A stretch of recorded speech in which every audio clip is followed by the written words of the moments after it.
চুয়াডাঙ্গায় বিভিন্ন অনিয়মের দায়ে দুটি প্রতিষ্ঠানকে ৬২,০০০ টাকা জরিমানা করেছে জাতীয় ভোক্তা অধিকার সংরক্ষণ অধিদপ্তর।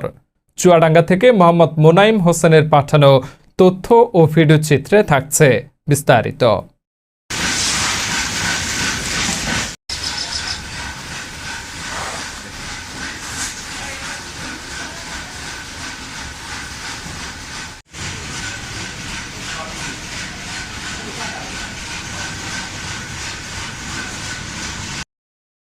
বৃহস্পতিবার দুপুরে পৌর এলাকার সাতগাড়ি মোড়ে অভিযান পরিচালনা করা হয়।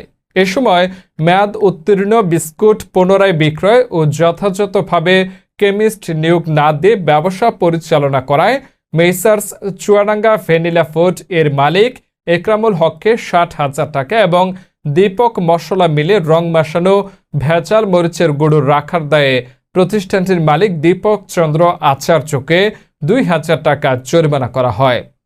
অভিযানে দুটি প্রতিষ্ঠান থেকে সর্বমোট ৬২,০০০ টাকা জরিমানা আরোপ ও আদায় করা হয়। সেই সাথে মেয়াদ উত্তীর্ণ বিস্কুট জব্দ করা হয়। পরে জব্দকৃত বিস্কুটগুলো জনসম্মুখে বিনষ্ট করা হয়। অভিযান পরিচালনা করেন জাতীয় ভোক্তা অধিকার সংরক্ষণ অধিদপ্তরের জেলা কার্যালয়ের সহকারী পরিচালক মোহাম্মদ মামুনুল হাসান।